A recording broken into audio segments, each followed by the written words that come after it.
Il y aura assez de stock pour tout le monde, donc n'hésitez pas à vous ruer dessus. Et bien sûr, tous les bénéfices sont reversés aux associations bénéficiaires, que ce soit les Blues Roses, Hello Clown,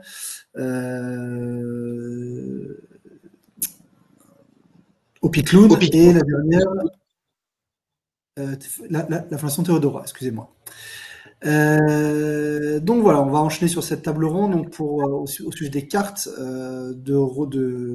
qui servent le jeu de rôle. Alors, quand on dit cartes qui servent le jeu de rôle, qu'est-ce que c'est en fait, Stéphane, peut-être tu peux introduire le sujet. Yes. Il y a plusieurs associations qui sont un peu représentées ici, donc Opal Rollist, Rollis.net, la FFJDR, qui ont décidé au fil des ans de proposer des services Rollis sous forme de cartographie. Donc en général, on parle de cartes de France, mais ça peut être aussi des cartographies de ressources, donc des annuaires de jeux de rôle gratuits par exemple, ou des agrégateurs de news de sites, hein, si on voit de quel site je parle, Amaury. Ces cartes, ça revient, ça se rapproche du thème de Roll de cette année. Donc, je pense que c'est intéressant d'en parler. C'est des services qui sont vraiment très dans l'air du temps. On utilise tous Google Maps sur notre smartphone. Franchement, ces services-là, c'est des services modernes d'Internet qu'on utilise super facilement sur les smartphones. Et comme par hasard, c'est des associations qui les proposent, ces services de cartographie pour les rôlistes. Donc, je pense que ça a encore un projet qui n'aurait pas pu voir le jour sur une initiative commerciale, parce que c'est pas forcément des services qu'on peut rentabiliser en mettant de la pub, en créant des abonnements. Mais par contre, des associations comme Opal Rollis ou la FFJDR ou Rollis sont en capacité, avec des ressources de bénévoles, de proposer des choses. Très bien, du coup peut-être que Michou qui nous a rejoint peut se présenter aussi, parce que du coup... Oui, je me suis fait téléporter sur l'écran dans la conf précédente, donc j'ai pas vraiment, je suis arrivé un peu comme un cheveu sur la soupe. Donc François Nicheru, président d'Opal Rollist, introduit par Stéphane. Merci, déjà merci de m'avoir invité. Et effectivement, alors tu disais les services gratuits pour les associations, mais il ne faut pas oublier que derrière, il y a quand même des services de cartographie. Enfin, les fonds de cartes eux-mêmes sont fournis par d'autres services qui ne sont pas nous. Et nous, par exemple, sur Opal Rollist, c'est OpenStreetMap. Donc c'est aussi, surtout grâce à ces gens qu'on peut se permettre de fournir ces services-là. Parce que par exemple, Google Maps, tu peux pas l'exploiter comme ça sans avoir une licence, sans avoir une clé, sans payer, etc. Donc, c'est aussi grâce à l'open source qu'on peut faire ce genre de choses, quoi.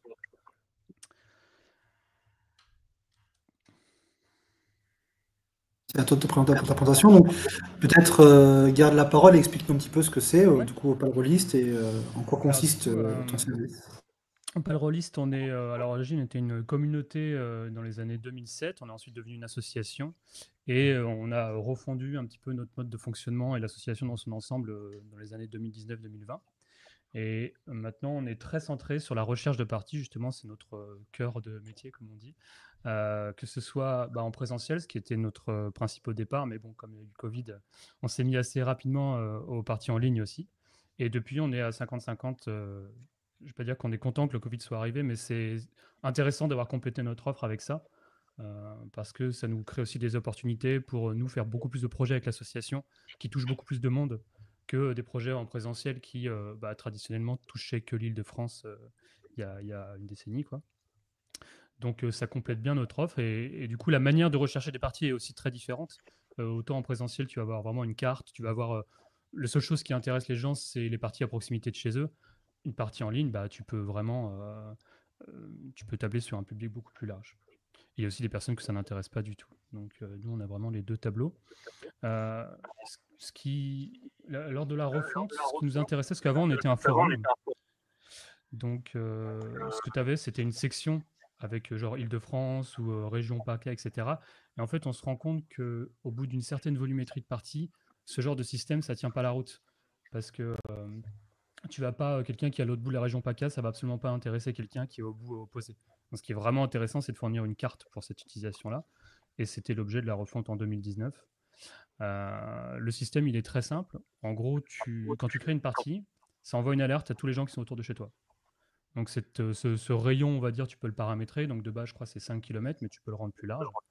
Et comme ça, les gens ont vraiment que les alertes qui les concernent. Et tout notre système est basé là-dessus. On s'est dit que c'était pas très intéressant d'avoir une carte des joueurs ou une carte DMJ ou autre parce qu'il n'y a pas d'action. Ça génère pas forcément des parties derrière.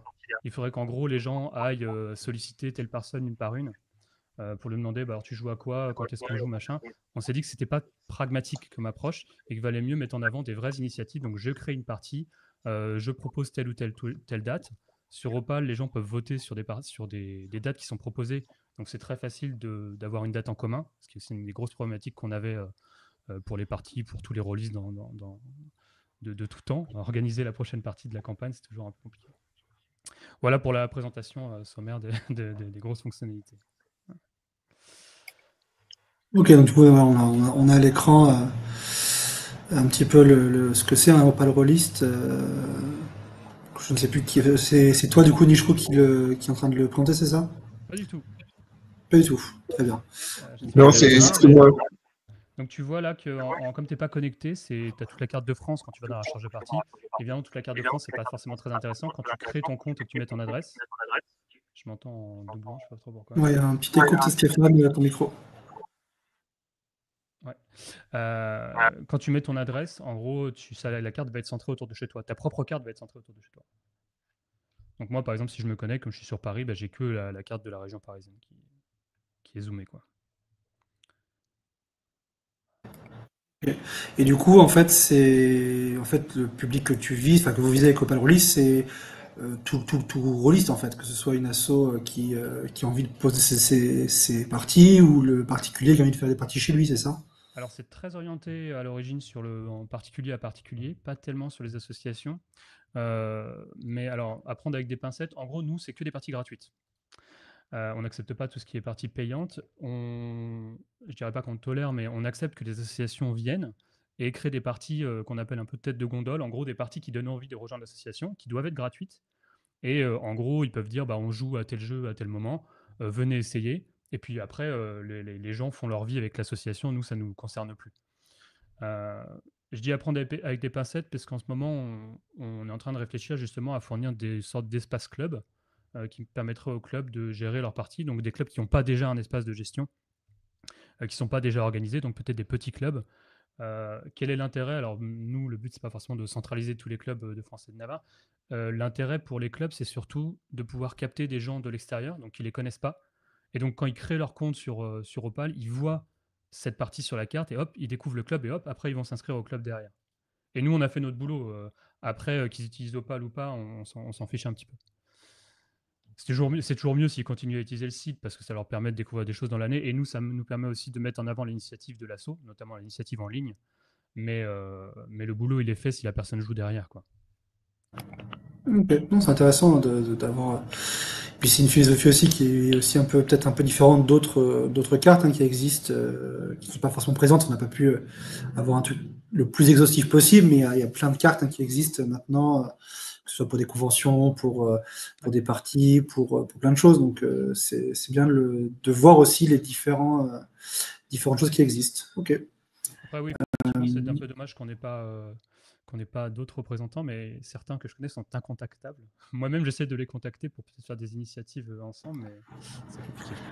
Eh ben, c'est un appel qu'on lance. On espère qu'ils verront cette table ronde pour qu'ils puissent nous contacter ou te contacter pour pouvoir travailler tous ensemble sur des outils collaboratifs. Du coup, Stéphane, comme tu montes ton écran, est-ce que tu veux peut-être reprendre la parole?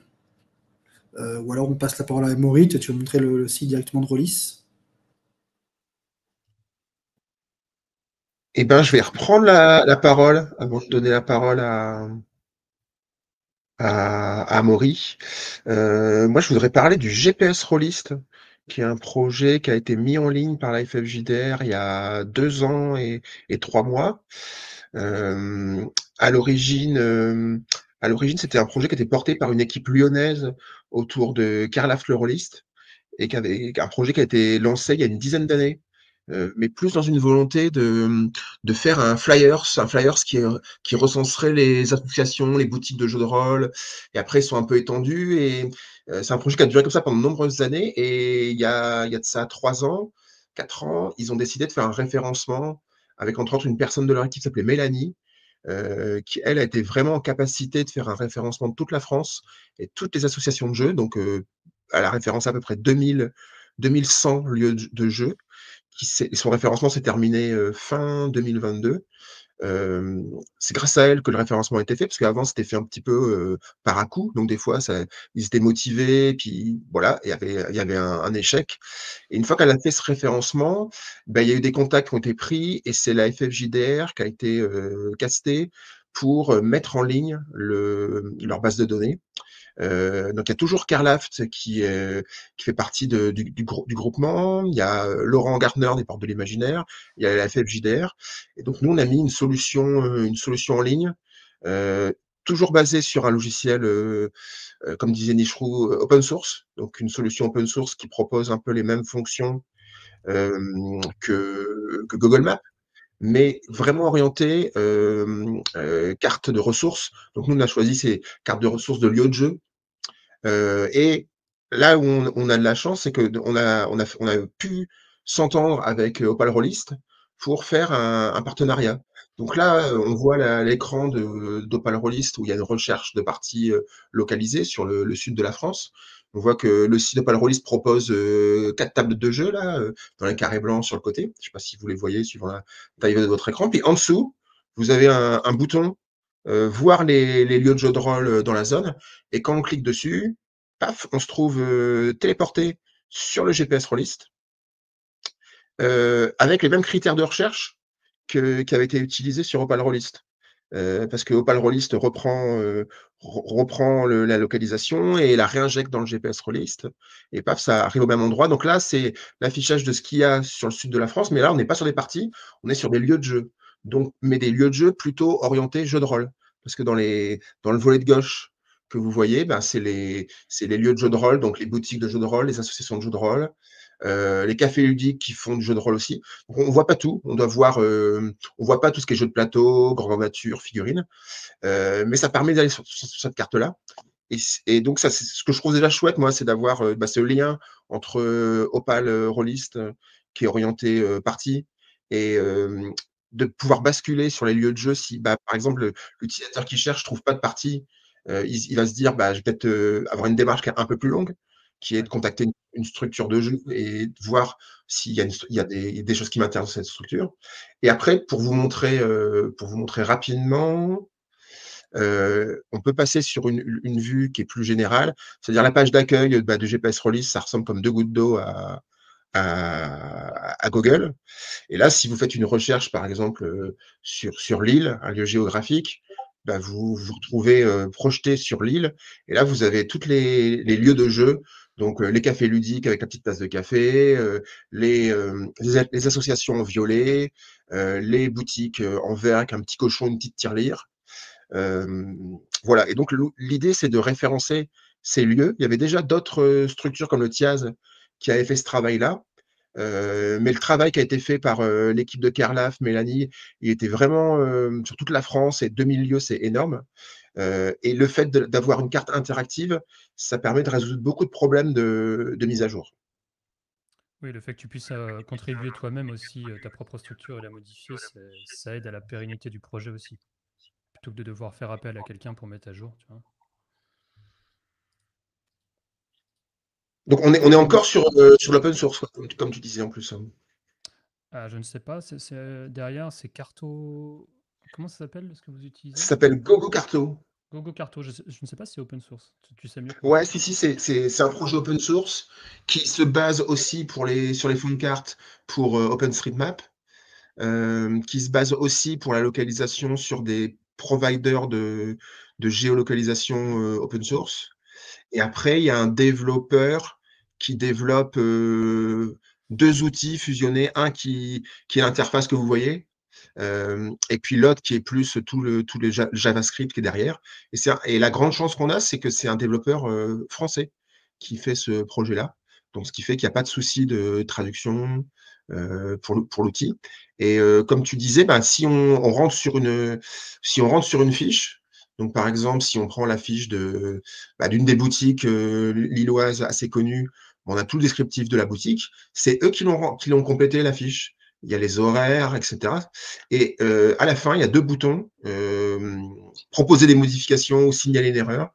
N'importe quel visiteur du site peut cliquer sur ces boutons pour signaler que le magasin est fermé, signaler une erreur. C'est très rapide, en 2 clics, on signale que le magasin est fermé.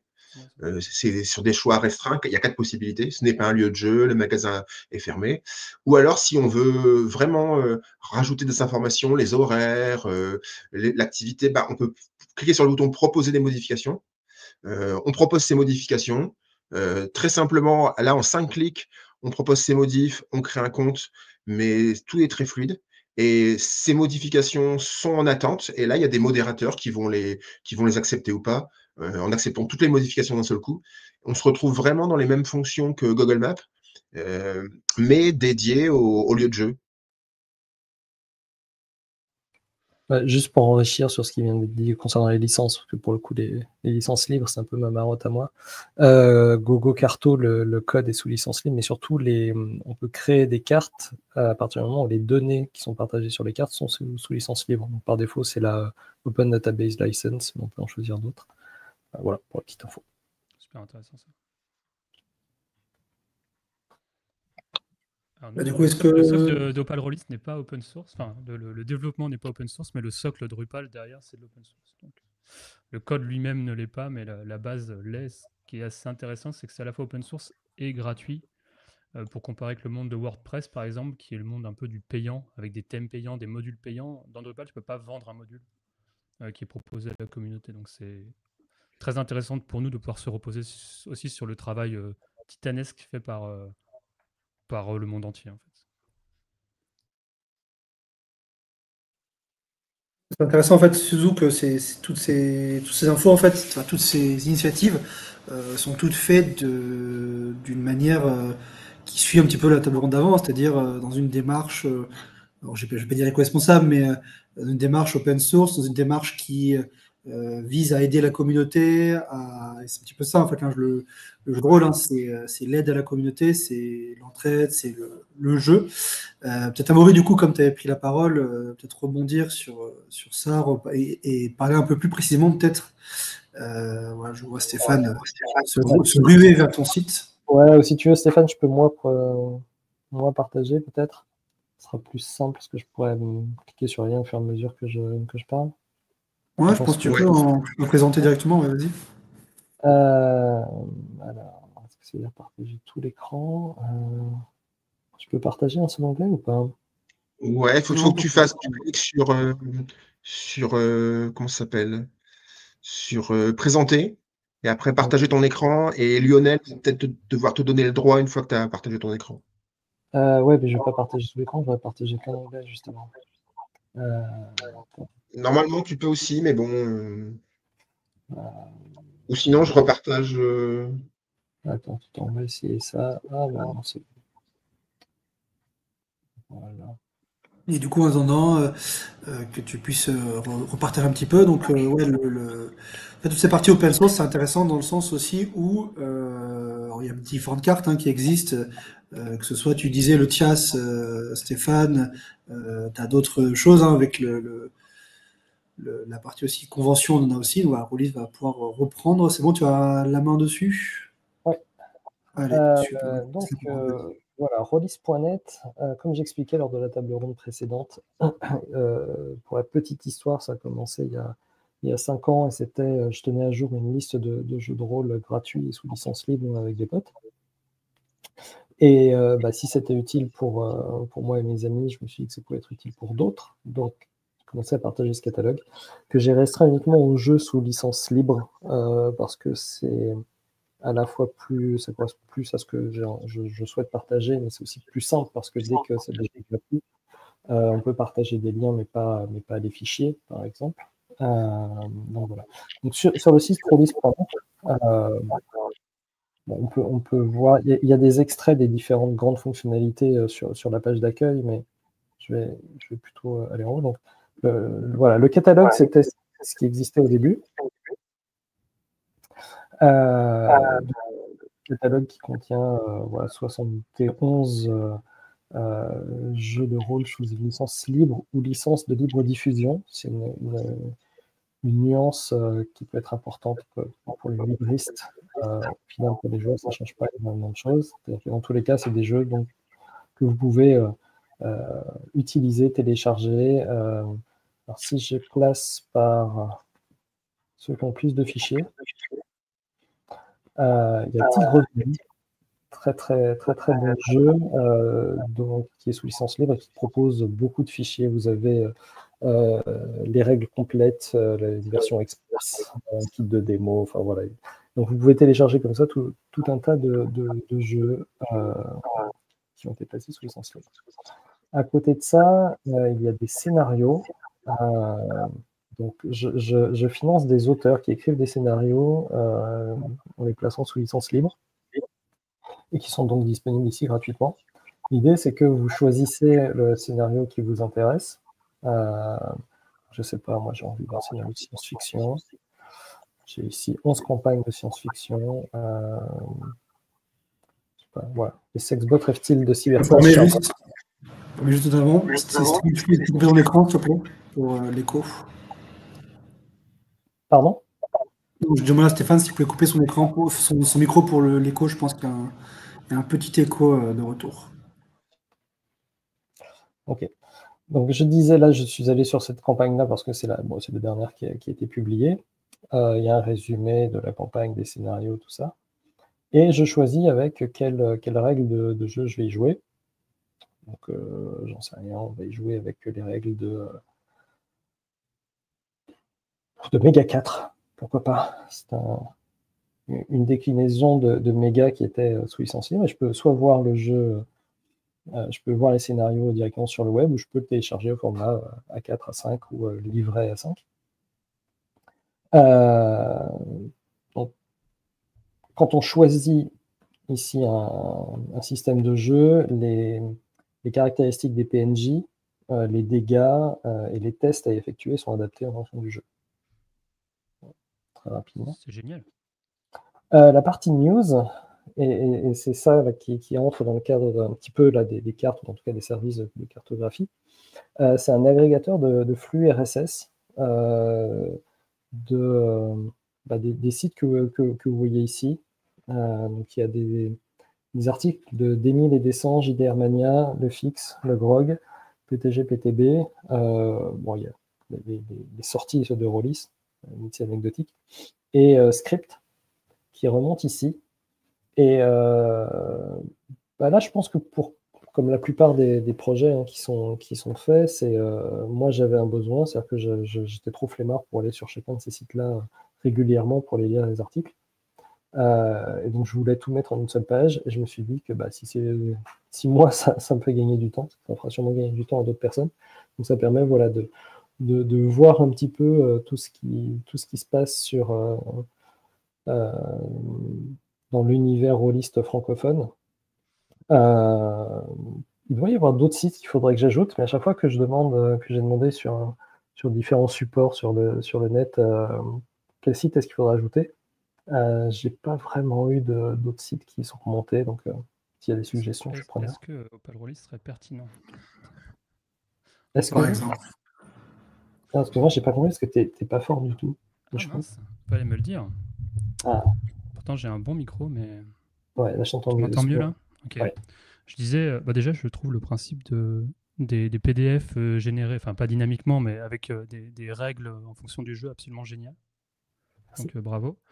Et je voulais dire, nous en fait on a une section news, mais qui concerne plus des news Opal Rollist, mais qui peut totalement être exportée sans problème. Donc je ne sais pas si c'est assez généraliste, mais on publie souvent concernant nos initiatives. Alors non, là le but c'est vraiment que ce soit des médias qui diffusent des news sur le jeu de rôle, pas sur eux-mêmes quelque part. Alors justement, on va créer des espaces créateurs. Donc pour les auteurs qui proposent des jeux chez nous et qui auront leur propre espace news. Donc ça, je pense que ça peut plus t'intéresser que les news concernant Opal Rollis. C'est vraiment des news sur les jeux. Ouais, complètement. Ouais. On en rediscutera après alors. Ça marche. Non, c'est top. D'ailleurs, pour la parenthèse, c'est arrivé un certain nombre de fois qu'il y ait des gens, notamment sur le serveur Discord de Rollis, qui demandent si on pouvait les aider à trouver des parties. Et à chaque fois, je les redirige vers vous. Ah, c'est Si vous gentil, êtes là pour. merci. Il n'y a pas que Euh, proposer des parties parce que, en fait, en gros, on rend à la hauteur de l'engagement des auteurs. C'est-à-dire que si les auteurs sont prêts à nous fournir des textes, à gérer leur partie, à bien gérer leur partie, nous, on leur fait une mise en avant sur la page d'accueil, on leur crée un petit espace. Donc, c'est vraiment si les gens sont dispo et que les jeux correspondent à nos valeurs aussi, puisqu'on n'accepte pas non plus n'importe quoi. Pour l'instant, on n'a refusé personne, mais ça pourrait arriver. Euh, c'est possible d'aller plus loin que juste présenter des parties. Voilà. ok. Ok. Pour le coup, là, les gens qui demandaient, c'était pas des auteurs ou des créateurs de jeux, hein, c'était vraiment D'accord. des gens qui cherchaient des parties. Euh, et alors, l'étape d'après, après avoir créé cet agrégateur de flux, ça a été de faire un magazine. Le but initial était de faire quelque chose de très différent de ce qui existait. C'était un magazine qui faisait... le premier numéro faisait 8 pages, le deuxième en faisait 12. Chaque page, je ne sais pas si là vous voyez un petit peu, mais chaque page était consacrée à l'un des sites que j'ai cités tout à l'heure. Donc là, ici, on voit une page script, une page des 1000 et des 100, une page Grog, une page IDR Mania, où à chaque fois, il y avait des débuts d'articles avec un lien court et un QR code qui permettait d'aller lire l'article complet sur le site. Donc ça faisait sur l'ensemble du magazine, je ne sais pas, une quarantaine, cinquantaine d'articles. Donc il y a forcément des choses intéressantes. Le but était de les imprimer, de les donner à des boutiques de jeux pour qu'elles le vendent 1 euro. Voilà, et donc ça c'est le premier numéro. Le deuxième, il y a 12 pages parce qu'il y avait un dossier Cthulhu qui s'était ajouté. Et il y a, au début de cette année, je travaillais sur le numéro 3 et en fait je me suis rendu compte que c'était un pari, hein, moi je ne savais pas si ça allait fonctionner ou pas. Et j'ai eu des très bons retours, je dirais, critiques de la part des gens qui l'ont soit acheté, soit qui l'ont eu gratuitement parce que je l'avais diffusé au Festival des Jeux de Cannes et à Octogone l'année dernière. Mais je me suis rendu compte que pour les boutiques, en fait, c'était problématique parce que même si elles l'avaient gratuitement, un truc qui vaut 1 euro pour elles, ça n'a pas vraiment beaucoup de sens. Enfin, ils vont pas dépenser, enfin, ils vont pas passer du temps et de l'énergie à vendre un truc qui leur fait gagner seulement 1 euro. Donc voilà, je pense que ça a été une belle expérience. La FFJDA était aussi partie prenante de l'exercice. Elle a apporté son soutien humain, logistique et apporté aussi la liste des conventions de jeux de rôle qui étaient aussi imprimées dans le magazine. Donc voilà, donc je pense que cette section va disparaître parce que le magazine n'est pas destiné à continuer à exister. Donc voilà, sur les activités de Rollis, j'ai pas les statistiques en tête, ça fait longtemps que je ne les ai pas regardées, mais le site fait dans les 20 000 pages vues par mois, donc il a atteint assez vite sa vitesse de croisière. J'ai l'impression que l'agrégateur de news vit sa petite vie. Ce qui marche le mieux sur le site, évidemment, c'est les scénarios gratuits. Mais j'ai l'impression que proposer un agrégateur, c'est quelque chose qui manquait. On en avait discuté avec Stéphane une fois, et on disait que ce genre de service, ça aurait dû être, on pourrait le voir comme ça aurait dû être à la fédération de proposer ce genre de choses. Bon, on peut disserter longtemps sur le sujet, mais au final, moi je propose ça. Voilà, pour la présentation de Rollis. Je peux te poser des questions ou pas? Ah, bien sûr, avec plaisir. Moi, j'ai 2 questions. Les jeux, alors pas les scénarios, mais les jeux, est-ce que c'est des jeux qui sont aussi publiés sur le GROG? Ou enfin 100%, une partie, pas du tout? Alors, une écrasante majorité, oui. D'ailleurs, quand il y a un lien vers le GROG, je le mets. D'accord. Et ouais, la plupart sont publiés sur le GROG, hein. Il y en a juste quelques-uns qui sont un peu confidentiels. J'avoue que pour en trouver 71, il y a évidemment des jeux très très connus sous licence libre qui étaient assez évidents à aller chercher, mais il y en a d'autres qui étaient. Il a fallu que je gratte un peu les fonds de tiroir du web pour les trouver. Mais oui, il y a une majorité qui sont sur le web. D'accord. Bon, parce que la deuxième question, c'était savoir si tu exportais ces jeux, puisque tu parlais que justement de format exportable et d'échange de données, mais s'ils sont déjà sur le GROG, on les a déjà. Donc, Ouais, non, par contre, il y a une chose que je mets sous licence libre, ce sont toutes les tables de conversion qui sont utilisées pour les scénarios multijeux.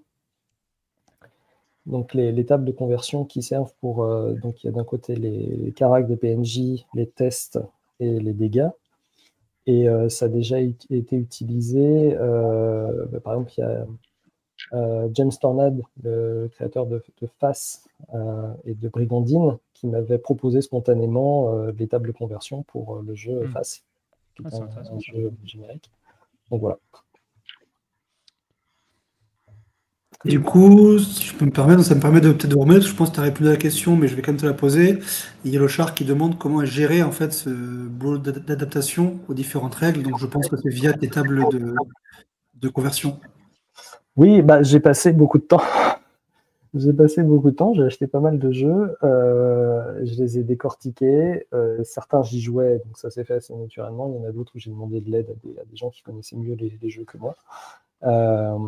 Et par exemple, pour les tests, j'ai fait une liste de je ne sais plus combien de dizaines de tests classiques, sauter, courir. Pour je ne sais quelle raison, j'ai oublié le test voler ou chaparder. Donc, faut que je l'ajoute. Mais ouais, il y a beaucoup de tests comme ça différents où j'ai cherché à chaque fois, bah, ok, dans tel jeu, c'est un test qui se ferait sur quoi? Il y a des jeux où bah, courir, ça se fait sur la force. Sur un tel autre jeu, c'est un test d'endurance. Il y a aussi des seuils de difficulté. Parce que donc un auteur, quand il écrit, il va écrire, faire un test de, puis il y a une syntaxe particulière, crochet-crochet, courir, 2 points, difficile, pour dire que bah, c'est un test de course de niveau difficile, et ça va le traduire par un test de force de difficulté 12, suivant le système de jeu, par exemple. Donc voilà, j'avais passé du temps à faire ça au début.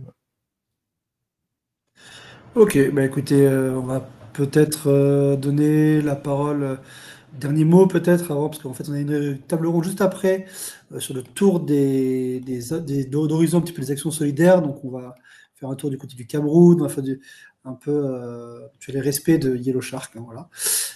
Donc voilà, on va essayer peut-être de conclure la table ronde en 5 minutes, si vous pensez que c'est possible, avec un petit mot peut-être de la fin sur vos outils, sur un petit peu tout ce qui se passe.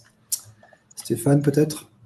Ouais, moi j'aurais encore une autre carte, une troisième ou quatrième carte à montrer, qu'on trouve toujours par par le site de l'FFJDR, et qui est la carte des conventions avec du jeu de rôle, et qui est en symbiose avec un agenda. Donc je ne sais pas si je peux vous partager mon écran. Si Lionel est pas très loin, il va pouvoir le faire basculer. Génial. Donc si vous allez sur le site ffjdr.org, vous trouverez facilement en descendant la carte des conventions, et vous arrivez sur la vue que vous avez là à l'écran. Il y a d'ailleurs un rappel en haut, carte des conventions, carte des lieux ludiques, ça renvoie vers le GPS Rollist. Trouver des parties, ça renvoie vers Opal Rollist. Et donc, je reviens sur la carte des conventions, donc carte du monde. Prochaine convention annoncée, c'est au Cameroun. Elle est un peu loin, mais c'est des gens qui travaillent avec nous, qui sont invités à Roll Event, avec un chouette festival Pouce-Pion. Et sinon, bah, si on fait un petit zoom, on se retrouve sur la même logique de cartes où on se rapproche. Et on voit par exemple que fin novembre, la semaine prochaine à Périgueux, il y a Périgeux qui va avoir lieu. Les Dragoniales, à Tartas, avec un nom comme ça peut être que du jeu de rôle. Et on retrouve comme ça donc les conventions de jeux de rôle. Alors c'est la même chose, ça c'est renseigné par des gens de la FFJDR, et n'importe qui peut aller sur notre forum, aller dans la partie convention avec du jeu de rôle, rajouter un point. À partir du moment où il le localise et il lui met une date, ça va apparaître sur notre carte. Donc on est encore sur du collaboratif.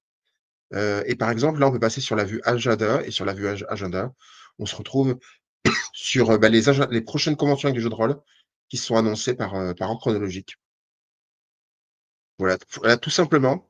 Et ça permet d'avoir un lieu unique. Alors, on est toujours un peu sur le nerf de la guerre. Moi, je trouve que c'est des services comme ça de cartographie qui sont très intéressants pour les rôlistes. J'ai déjà discuté avec certains éditeurs qui disaient qu'ils étaient utilisateurs de la carte des conventions pour leur déplacement en tant qu'éditeur, mais on a besoin toujours un petit peu de la même chose, c'est-à-dire de bénévoles pour renseigner les conventions, des gens qui sont chacun dans leur région, qui ont des connaissances de conventions qui ne sont pas forcément connues, même si on fait des recherches.